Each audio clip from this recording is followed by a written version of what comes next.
All right, I got a tag video here. I got tagged for 5 underrated fragrances that I think are worth recommending. This first one here I'll go with is this Gritti Mango Oud. You don't hear many people talking about it. I heard Ross talk about it, and that's how I found out about it. And he liked it. But when you look it up on like Parfumo and Fragrantica, it's not getting much love at all. It's pretty divisive. It seems like people either love it or hate it, and a lot of people are really kind of hating on it.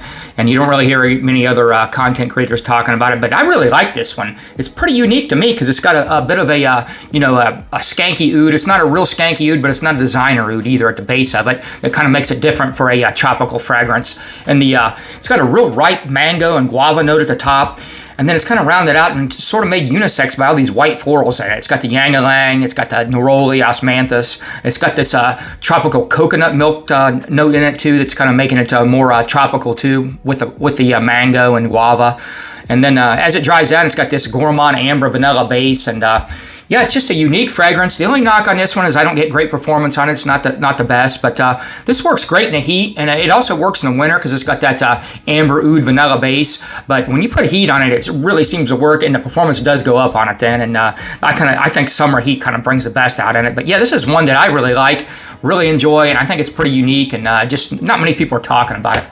All right, the next one up is this Kajal Warek. I don't hear anybody talking about this one, but this is actually, I got the notes up here.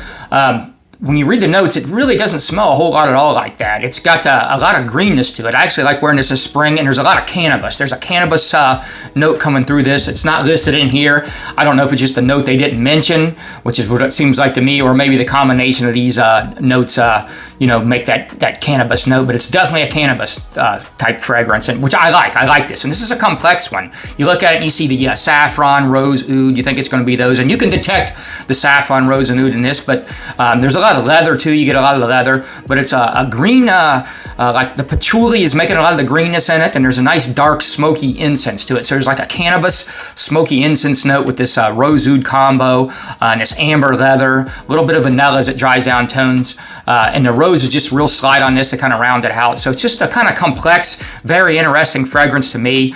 Very well blended, a lot of artistry going on in this one. I really like Kajal as a house, but the artistry in this one to me is off the charts, and I'm not sure why a lot of people don't like cannabis type notes in the fragrances. You get a lot of that, but I love this one, man. This one's awesome. Real artistry here, and it's a great fragrance, and it's a great house. Next up is a Serge Lutens Écrin de Fumée, and this one's pretty easy to get. You can find this one everywhere. Some of them are pretty hard to find. You got to order them from France, and they're kind of expensive. This one's like $60, and you can get it everywhere. It's a great cool weather scent, and nobody really talks about this one. It's got a real nice cacao, realistic chocolate cacao note. The rum note in this is really nice. It's a realistic note. A lot of smoke. Some tobacco, and a lot of dark woods notes in this thing. It's just a really dark, brooding scent profile. Works really good in the cooler weather, and the price and the quality on this is unbeatable. This is a really good scent profile for cooler temperatures. Serge Lutens is a house is slept on, but this one in particular, really nice fragrance for the cooler weather. Here's another one not many people are talking about, but the Spirit of Dubai ajyal. It's got a real green scent profile to my nose. A lot of transition in this, so it starts out a lot different than it is going to be in the mid and the dry down, and I enjoy that about it. A ton of notes going on here, so it's pretty complex, a lot going on. It's sort of got a bit of a fougere vibe to it.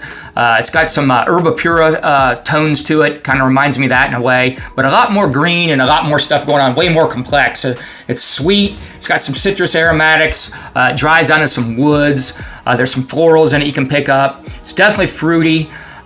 Just a very interesting scent profile here that works great, and I don't know, it's almost like a 3 or 4 season fragrance. Maybe not deep in the winter, but I would imagine it would work pretty good in that too. But for me, it's a spring fragrance because it's so green, and it's got some aquatic tones to it with a little bit of fougere tweaks on it, but it's really not much of a fougere. I don't even know what category to put this into. It's just a very unique scent profile, and that's what I like about it. And when you look it up on Fragrantica and Parfumo, it's pretty divided on this. A lot of people think it's like a synthetic mess, and other people think it's a masterpiece. I really like it. I think it's great. All right, next up's one from Lorenzo Pazzaglia. You don't hear anybody hardly talk about, but this Evil Angel. I really like this one. I spray these on generally while I'm doing content or spray it on paper, and spraying this on with these other ones, this is a straight up Vincent certified banger. I love this one. As soon as I sprayed it on, in about 15 minutes in, this is just a joy to wear. I need to pull this one out more.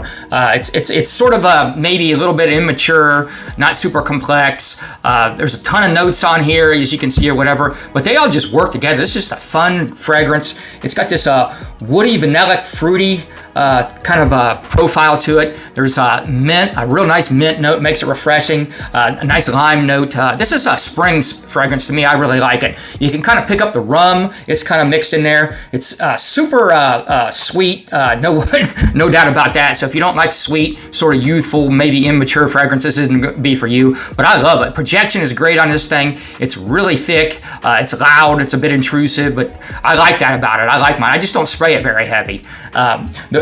As it dries down, you start picking up some of the sandalwood in it, and it kind of, the sweetness lights up a little bit too. But this is just a fun fragrance to me. I just enjoy wearing this one. Great springtime fragrance, and once again, this is a Vincent certified banger. All right, bonus rounds. I got 3 more for you.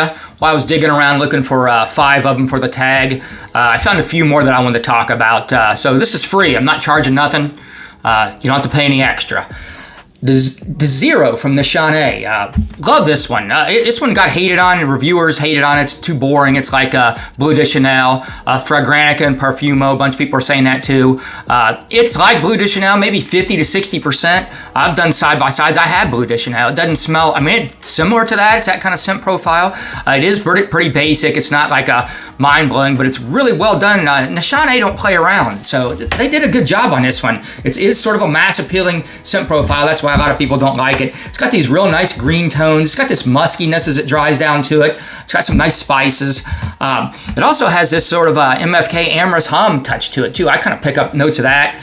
And it's got a little bit of like a Luna Rosa ocean tones to it. So it's got it's a blend of a lot of different fragrances that kind of come to mind, but not one in particular.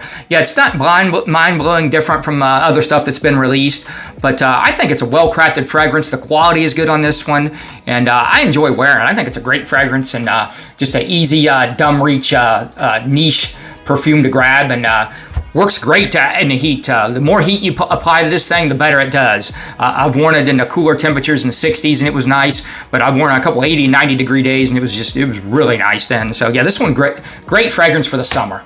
Next up is a Mancera you don't hear many people talk about, but it's the Aoud Exclusif.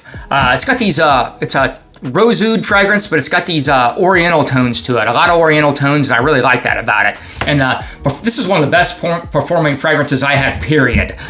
This thing is nuclear. It doesn't take much. It projects hard, and it lasts a long while. It's got a real nice, juicy rose note in this, too.